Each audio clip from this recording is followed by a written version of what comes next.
emerging technology. All of this structured around the idea that our research is really meant to be disseminated for the benefit of the automotive industry and the community of political and otherwise constituents that really depends on the automotive industry. And so to that end, most of our research is published on our website, available for free download. We also run many conferences and briefings and the like.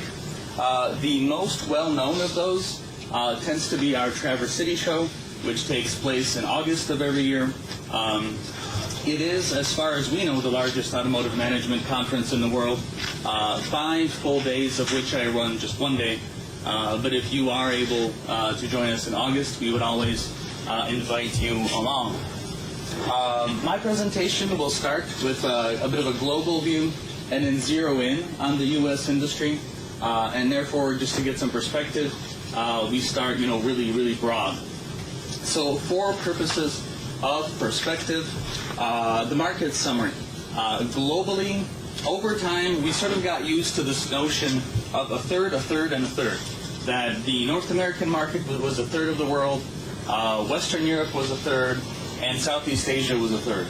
And now, frankly, that paradigm has been shattered. As you can see along this chart, those 33% distributions have long since evaporated with the rise in the Asia-Pacific region. And if we look at country by country, what is really causing that? Here we have 4 years of vehicle production. And you can see Japan ramping up in the last few years, actually passing the United States.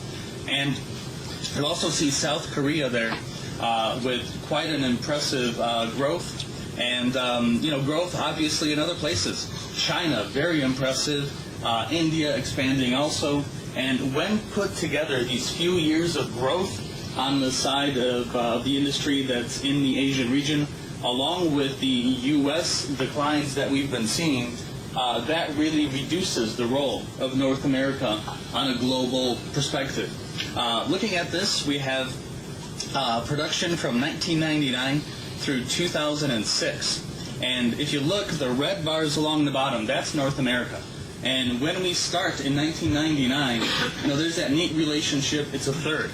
By the time we end, and I cannot see the number from this angle, but I know it's actually quite a bit less than a third. And when you think about, where's the real growth, what has replaced our percentages there, it is that green region. It's Asia.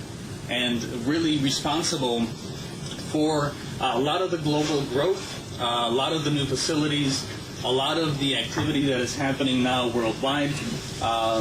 Any growth that is taking place right now in the United States isn't really a true expansion. Our growth is limited really as a mature market to vehicle replacement.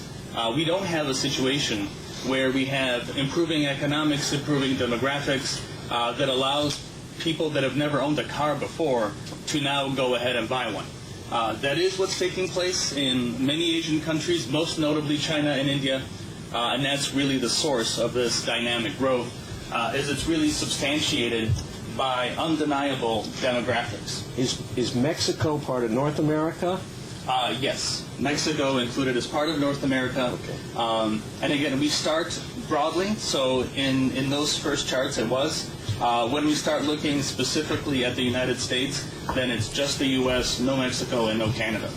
And so here we start looking at the U.S. itself in terms of production this time around. And we have held on very gingerly to this 12 million unit number. And as you can tell, in the last few years, it really has dropped off quite a bit. And really, when you look at it, we're producing 11 maybe million units a year. Not a whole lot different from what we were several years back. This chart starts in 1992. But I think we all know that the automotive industry is experiencing tremendous turmoil right now. And so when you think about it, we're making largely the same product that we have, and we're making the same volumes. So what's responsible for this turmoil? Well, it's what's taking place underneath is we're changing the constituents. The international automakers in the U.S. have had great success. They are winning market share. They're also putting up new facilities while the big three close theirs. And so we have this internal transformation that really one cannot really appreciate when looking just at the top down. It kind of looks like 11 million units, and that's what it is, and that's what it has been. What's the big deal? And it's kind of the duck on the water example, where things look smooth just on the uppermost level, but underneath there's a whole lot of churn, there's a lot happening. What do we expect in terms of just U.S. sales? We do expect that 2008 will be the lowest point in this particular downturn we are experiencing right now. Pretty soon, it will take us a few years, and it looks impressive on this chart. If you look at us exceeding 17 million units a few years from now, but really what that is it's a comeback. It'll take us those few years just to return to the levels where we were in terms of vehicle sales a few years ago. We had crossed that 17 million unit threshold in 2001, 2, 3. And so this looks like it's growth, but it's really a return to what we had already had. Looking specifically at what is selling and what is not. And some of this may actually be counterintuitive. We all know price of fuel, price of oil, all drastically increasing.